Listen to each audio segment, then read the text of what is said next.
Family Stories, sharing a community's legacy. Explores the backgrounds, accomplishments, challenges, and legacies of 6 different families from 6 different cultures. These are Pasadena Stories, the true-to-life experiences of people from diverse ethnic and geographic backgrounds who chose to make this community home, and in doing so, have left an indelible mark on our city. Through this exhibition, the Pasadena Museum of History hopes to inspire visitors to reflect on their own family's history and how their own lives and experiences are contributing to the ongoing creation of history and community. We also intend for these stories to offer a broader understanding of how and why Pasadena evolved into the richly diverse community that it is today. Here is what some of your fellow Pasadenians think of this exhibition. What are some of your favorite objects in the exhibition? So many things reminded me of some of the families I knew in Pasadena. I've been here 89 years, and I've known some of the actual families that are here in the exhibit.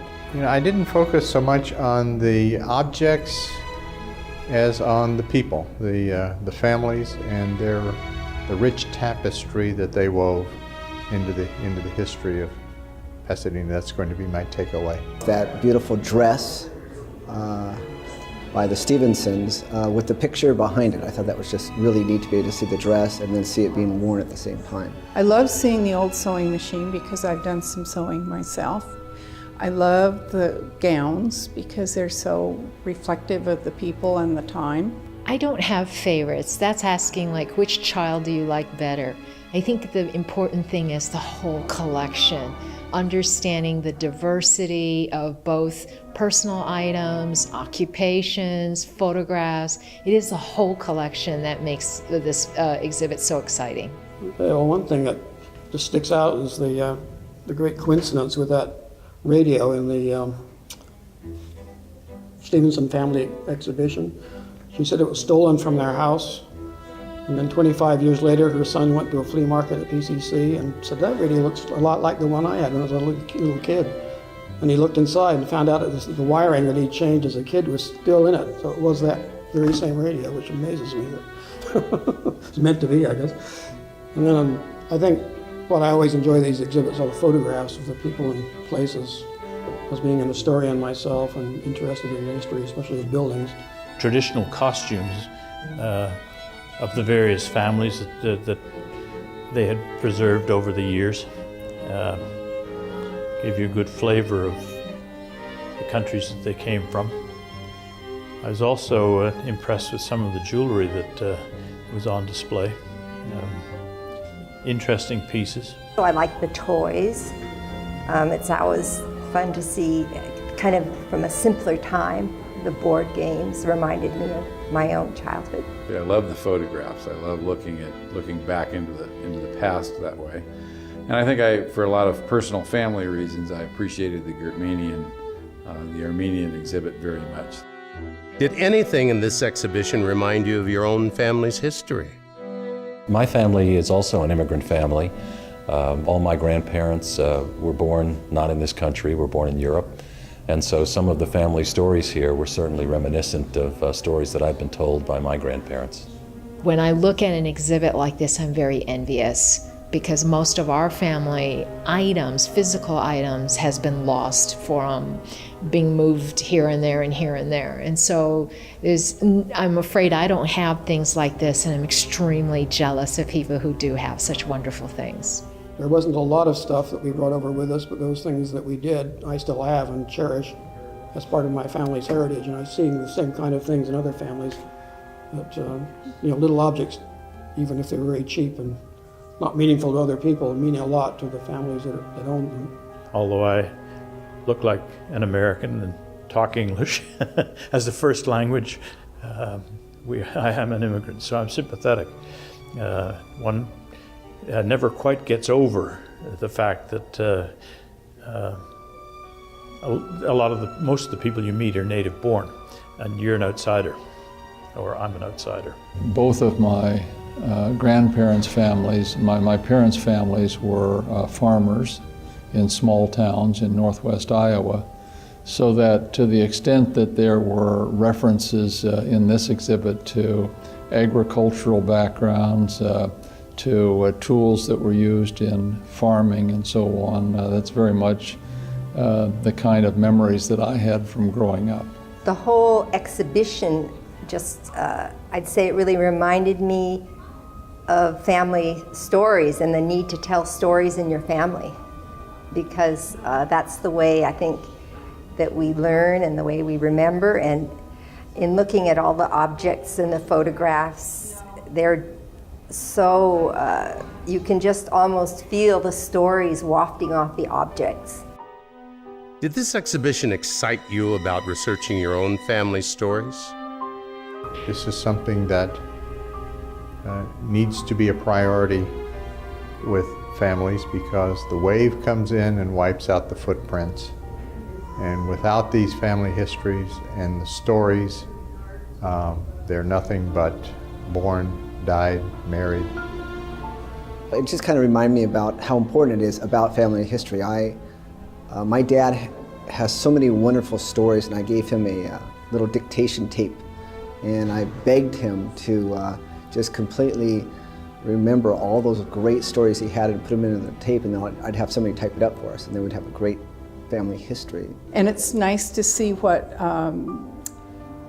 has been brought here to illustrate the families. I think that was interesting to me, a way to illustrate your family's history beyond just photographs and stories. It is fun to think about pursuing that, and in fact, Mrs. Bogard has in recent years spent a good deal of time pursuing her family genealogy. She's found a few points of information that were different from what her mother had told her many times over the years, so that we've had a lot of fun as to why information gets distorted.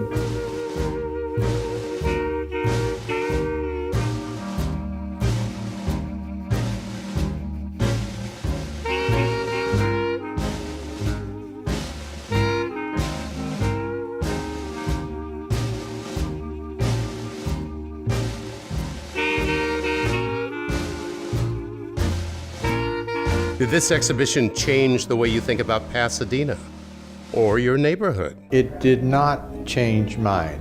I moved to Pasadena because of its diversity.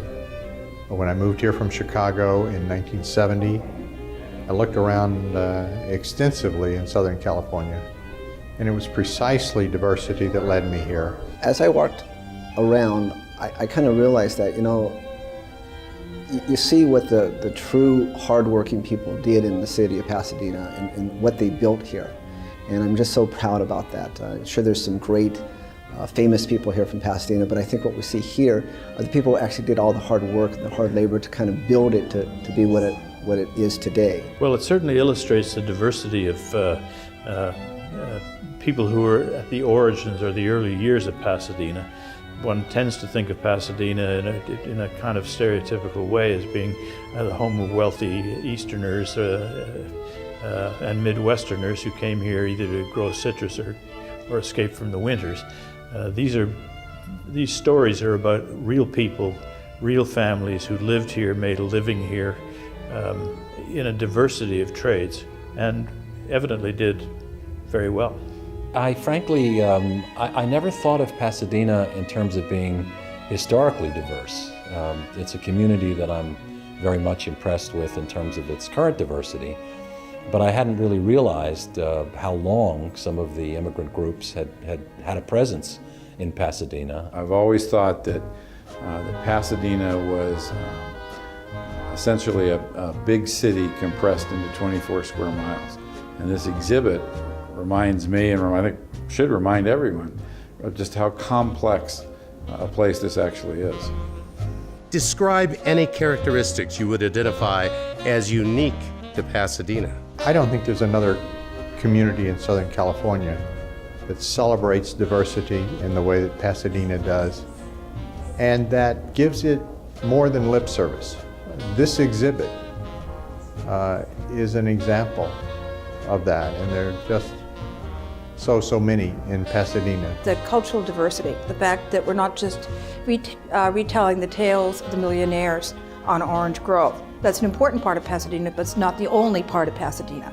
So I think this exhibit really is much more embracing of the diversity of our community. It's incredibly interesting that a Japanese American family such as the Kawais owned a home in Pasadena during a time when there was an Alien Land Act and there was discrimination against people of color like him owning homes. One of the things that comes to mind when I see a wonderful exhibit like this is the role that women have played in the development of the community and the extent to which we can look back to that with pride. I think of some of the accomplishments of women in Pasadena. It strikes me as unique or at least unusual for as much to have taken place under the direction of strong women who were leaders or very active partners in their families, as well as people capable of business activities and architecture and arts and culture and development of the community in various ways. What was interesting to me is I often think of immigration in terms of waves with different ethnic groups transplanting or supplanting one another, but here you seem to have sort of concurrent waves of immigration where you've got many different ethnic groups immigrating at the same time and establishing their roots. So to me that was interesting and somewhat unique to Pasadena, or my sense of Pasadena.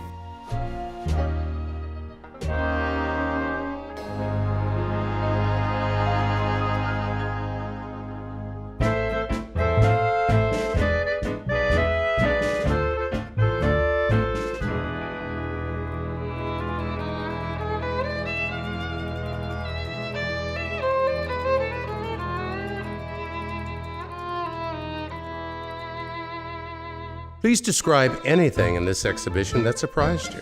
I was reminded in going through the Gerdmanian exhibit about the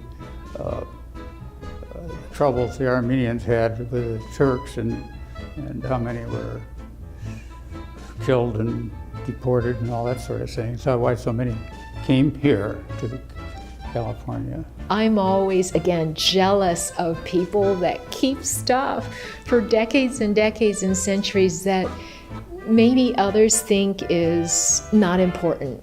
Maybe it's a stone for grinding corn, or maybe it's a sewing machine that no longer works. But these are an iron that is falling apart. It seems trivial. It seems like it should be thrown away. But smarter people hang on to such wonderful, wonderful remnants of their heritage and their legacy. Well, I was a little bit surprised about some of the discrimination that was described by some of the groups. I've always thought of California as being a particularly benign environment with happy race relations. And some of the biographical information and some of the stories that exist in these family histories would suggest that it wasn't always quite so happy a circumstance. Well, I was surprised to see people I know when they were really young. Mabel Duncan, what a babe. There are several people in here that I knew. The Lowe family, for example, I was aware of them. The Gerdmanian family, I knew.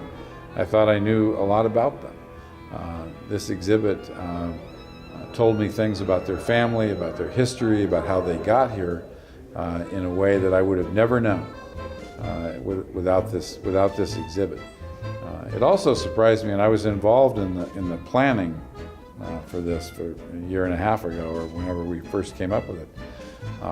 In its simplicity, this is an incredibly elegant display and a real testament to this town. What is the most memorable thing that you took away from this exhibition? I think how prosperous the families were, which was another overall impression that I got from this exhibition. There's sort of an old aphorism that the brightest and the best often turn out to be the immigrants. And I think there's plenty of evidence here that that's true. These families who all came from far away did very well over the generations. The sense of community that we have, the overlapping participation, the memories of so many of the family members. I was reminded that what I know and what I could know are vastly different, and I intend to come back.